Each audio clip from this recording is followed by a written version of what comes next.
Mark 6:1-6, napangunahan na naman ng pagdududa. Magandang araw mga kapatid, ako po si Jay para sa Landas ng Pag-asa. Sabi sa Ebanghelyo, sinabi ni Jesus sa kanyang mga kausap, ang propeta ay iginagalang ng lahat liban lamang sa kanyang mga kababayan, mga kamag-anak at mga kasambahay. Nung panahon na ito ay nangangaral si Jesus sa sariling bayan. Subalit, hindi makapasok ang kanyang mga pangaral. Hindi mapakinggan ang kanyang mga sinasabi at hindi matanggap ang kanyang mga biyaya ng mga tao dahil nagdududa sila. Marami pa nga nagtanong, di ba taga dito lang yan? Di ba yan yung karpintero na anak ni Maria?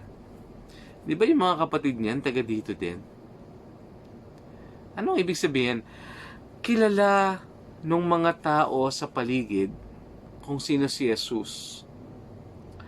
Maaring habang lumalaki siya, nakita nila ang kahinaan ni Jesus siguro bilang tao nung siya ay bata, o di kaya mga kahinaan ng mga tao sa paligid niya, mga kamag-anak niya nung siya ay lumalaki.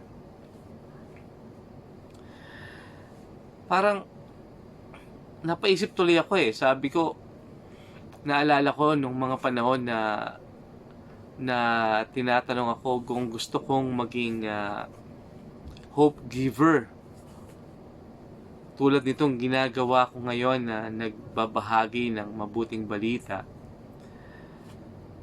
Alam mo kung sino yung unang-unang nagduda sa akin? Yung sarili ko. Dahil kilala ko yung sarili ko. Na-witness ko yung aking mga pagkakamali. Alam ko yung mga kahinaan ko. At alam kong napakalayo ko para sabihin na may karapatan ako na mangaral. May karapatan ako na magbahagi ng salita ng Diyos. At muntik nang hindi ko gawin. At alam ko kung yung sarili ko, nakikita kong ganun, yung mga tao sa paligid ko, ang naisip ko, baka mas lalo nilang iniisip na, ano yan, bakit yan nag-share ng gospel? Lalo na siguro yung mga kaklase ko nung high school, ano? O baka yung mga kapitbahay ko nung elementary pa ako, siguro sinasabi nila.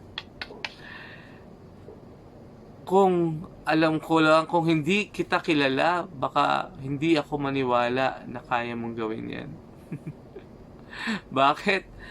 Magdududa sila dahil alam nila na mahina ako. Pero alam mo, nung nagdasal ako, ang sabi ng Panginoon, ang nakaraan ko ay hindi nagdidikta ng aking kinabukasan.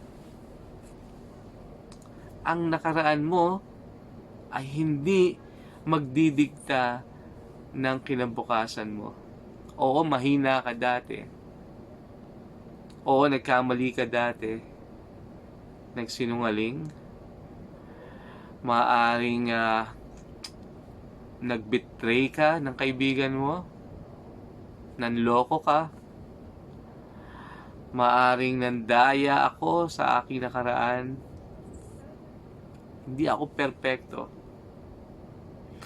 Pero, yung sinishare kong istorya ngayon ay istorya ng Diyos na perpekto. Ang ginagawa ko ngayon ay isang gawain na pinaniniwalaan kong pinagagawa ng Diyos na perpekto. Nagagawa ko to dahil tinutulungan ako ng aking Diyos na perpekto. Mga kapatid, ikaw ba, meron ka pang pagdududa sa sarili mo? Meron ka bang mga gustong gawin na matagal mo nang binabalak pero ayaw mong umpisahan dahil natatakot ka baka mag-fail? Gusto mo rin ba magsilbi sa simbahan o sa mga community? O siguro gusto mo rin gumawa ng mga video na katulad nito, mag-share, magpo-post ka sa Facebook, gusto mo rin mag-share ng istorya mo, ng istorya ng Panginoon at kung paano ka bless ng Panginoon, pero nagdududa ka dahil baka pagtawanan ka. Ang masasabi ko lang, bitawan na ang pagdududa na yan.